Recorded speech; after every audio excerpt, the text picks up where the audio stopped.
बहुत ही अच्छी सी सुबह है और जंगल की शांति में हम आए हैं वाल्मीकि टाइगर रिजर्व। और जंगल कैंप के बिल्कुल सामने है इको पार्क और नज़ारे इतने खूबसूरत है। सामने हिमालय की पहाड़ियाँ दिख रही हैं, तराई इलाके की पहाड़ियाँ। और ये इको पार्क है, बहुत ही खूबसूरत बना हुआ है। और ये है गंडक नदी का नज़ारा। सामने आपको हिमालय की पहाड़ियाँ दिख रही हैं और मैं गलत नहीं हूँ तो नदी के उस तरफ से थोड़ी दूर के बाद नेपाल का इलाका शुरू हो जाएगा। चारों तरफ धुंध फैली है, वो बैराज है जिससे हमें पार करना है। और ज़बरदस्त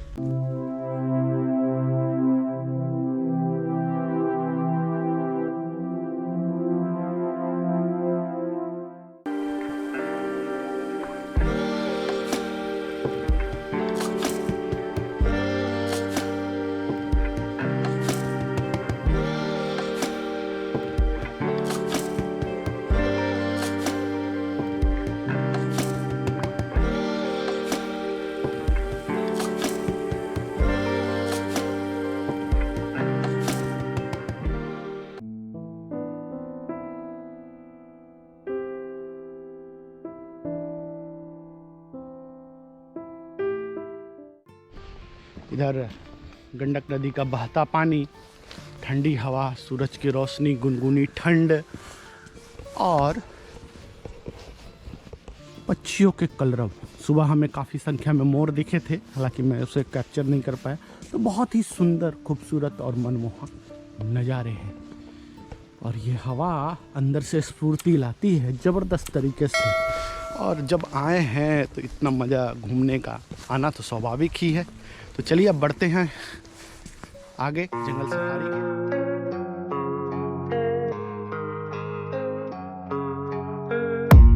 I don't really know what comes next. I'm just doing my best, even though I'm so. तो अब हम लोग पहले चल रहे हैं कौलेश्वर मंदिर। और देखा जाए तो कितने पुराने बरगद पेड़ हैं, जबरदस्त।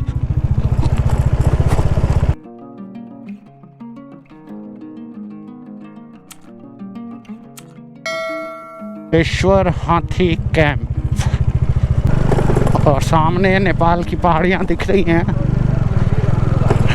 ये आ गए हैं और सामने गंडक नदी और ये रहा ये मंदिर। तो पहले एक राउंड लगाया जाए नदी के, एक राउंड लगाया जाए।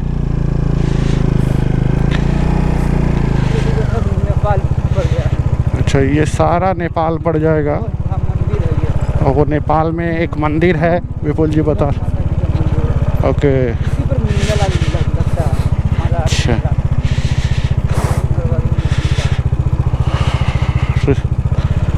जबरदस्त। वो झूला है क्या? हाँ, अच्छा, उधर जाने के लिए वो झूला बन रहा है। और ये है गंडक नदी। जय भोलेनाथ। तो कौशलेश्वर मंदिर से हम आगे अब बढ़ रहे हैं दूसरे टूरिस्ट डेस्टिनेशन यानी जटाशंकर मंदिर के लिए। तो ये ज़बरदस्त ऑफ रोडिंग का कॉम्बिनेशन चल रहा है। वाल्मीकि टाइगर में एलिफेंट सफारी भी पहले हुआ करती थी, लेकिन अब बंद कर दी गई है। ये हाथियों का शेड है। हाथियाँ भी पेट्रोलिंग में गए हैं, यानी जंगलों में पेट्रोलिंग हाथियों के द्वारा होती है। हर जगह गाड़ियाँ नहीं जा सकती।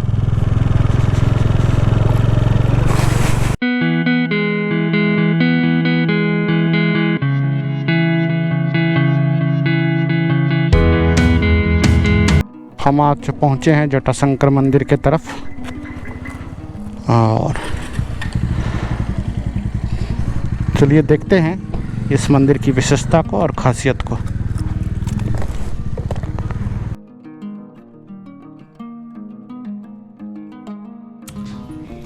ये है जटाशंकर मंदिर।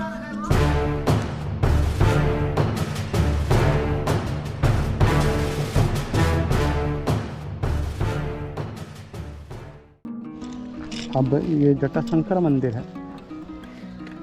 यहाँ पे ये 18वीं सदी का भगवान भोलेनाथ का मंदिर है ये जंगल में, तो काफ़ी फेमस है और यहाँ बंदर बहुत है। तो अब यहाँ से बढ़ते हैं आगे।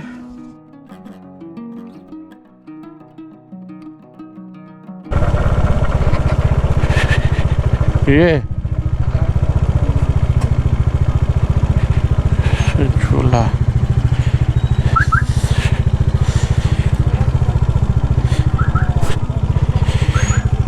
हम हैं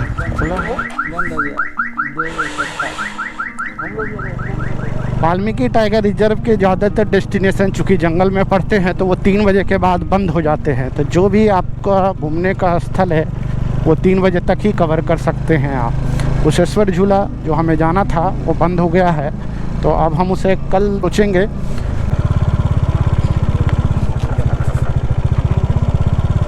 सर क्या हुआ? ऑफ हो गया, टाइम ऑफ हो गया। तो वाल्मीकि नगर में जो नज़दीकी एटीएम है वो आपको बॉर्डर के पास ही मिलेगा, वाल्मीकि नगर चौक पर। तो ध्यान रखें कि अगर आप यहाँ आ रहे हैं तो कैश ज़्यादा रखें। चीज़ें यहाँ महंगी नहीं है लेकिन थोड़ा सा दर अधिक है, क्योंकि एक तो आप बॉर्डर इलाके में हैं, ऊपर से जंगल के अंदर,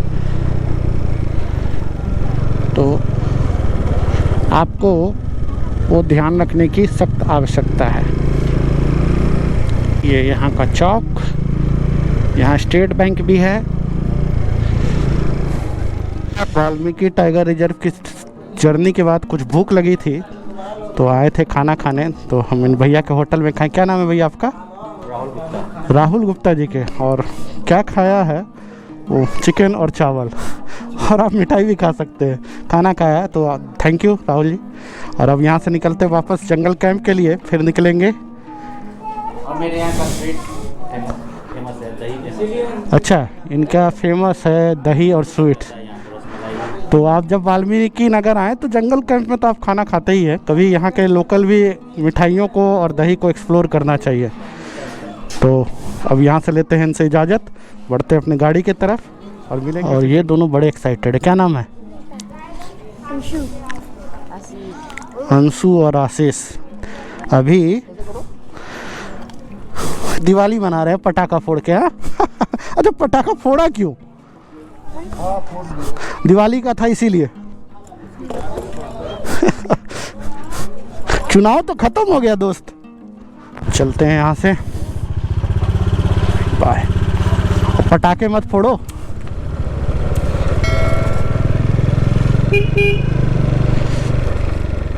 ये हमारी बाइक पार्क और ये है हमारा टेंट हाउस। आज का स्टे हमारा टेंट में है और टेंट कुछ इस तरह से दिखता है। और ये भी बढ़िया है, जिस प्राइस में ये अवेलेबल है उस प्राइस में ये बहुत अच्छा है। तो लगे जैसे है, चार्जिंग पॉइंट वगैरह है, वेंटिलेशन है, और इसी टेंट में ये बाथरूम है, ये भी अच्छा, ये कॉमन स्पेस है, सब कुछ ठीक है इसमें भी। ये भी एक अच्छा ऑप्शन है, चीप एंड बेस्ट। और ये कुछ कच्छ के जो टेंट होते हैं उनसे इंस्पायर है। तो सनसेट का समय हो गया है, अब हम लोग बढ़ रहे हैं एक टूर के लिए गंडक नदी के किनारे। और हमारे साथ एक और राइडर साथी जो यहाँ से लोकल हैं, मैं नाम भूल गया, सनी भाई। हाँ, कल मिले थे। तो सनी भाई के साथ हम लोग चलते हैं गंडक नदी के किनारे, कुछ बात करेंगे। तो चलिए मिलते हैं गंडक नदी के किनारे। खूबसूरत सा सनसेट गंडक नदी के किनारे, और ये है रिवर फ्रंट वर्क। जंगल कैंप से कुछ दूरी पर ये गंडक नदी का रिवर फ्रंट का वर्क हुआ है और एक अच्छा सनसेट का नज़ारा है। वो गंडक बैराज, वो नेपाल की सीमा, नेपाल की पहाड़ियाँ, कल हम वहाँ जाएंगे। और नीचे ये रिवर फ्रंट वर्क। चलते हैं नीचे।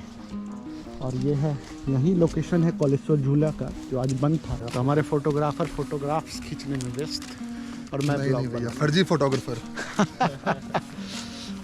और मृत्युंजय जी देवदास मोड में चल रहे हैं, पता नहीं क्या हो गया। याद आ रही है, होता है। यहाँ ऐसा लग रहा है बीच में त्रिवेणी हो रही है, कोई दो नदी मिल रही है। आगे से मिलता है ना नदी। अच्छा, उसी की धारा है। dual tone है। ये इसीलिए उसमें भी थोड़ा हमको ये पानी का दो अलग अलग कलर है। तो उधर से एक नदी आ रही है और वो वहाँ आगे जाके त्रिवेणी संगम है। तो इसी संगम की वजह से दो नदियों की धारा अलग अलग दिख रही है। और मुझे लगता है ये पहला रिवर फ्रंट है जिसमें शायद कोई गोलगप्पा वाला नहीं दिख रहा।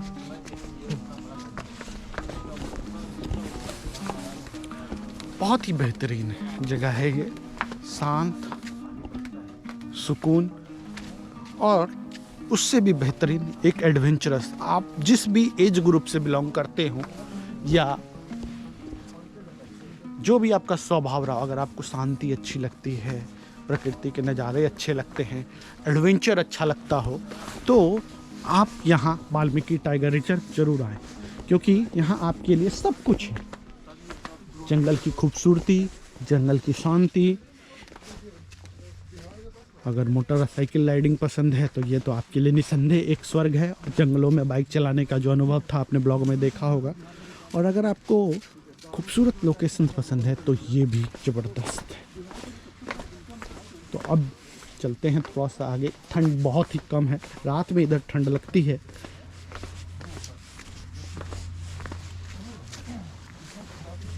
और ये भी रिवर फ्रंट वर्क बहुत अच्छा बना हुआ है। और देखिए इन दो नदियों की धारा जब मिलती है तो कितना सुंदर और एक खूबसूरत सा सनसेट। क्या नज़ारे हैं। ये है सनसेट, गंडक नदी के तलहटी में जाता सूरज की लालिमा पानी में दिखती हुई वो गंडक बैराज। और भारत नेपाल सीमा के बीच में हम खड़े गंडक नदी के किनारे। और एक खूबसूरत सा पक्षी तैर रहा है।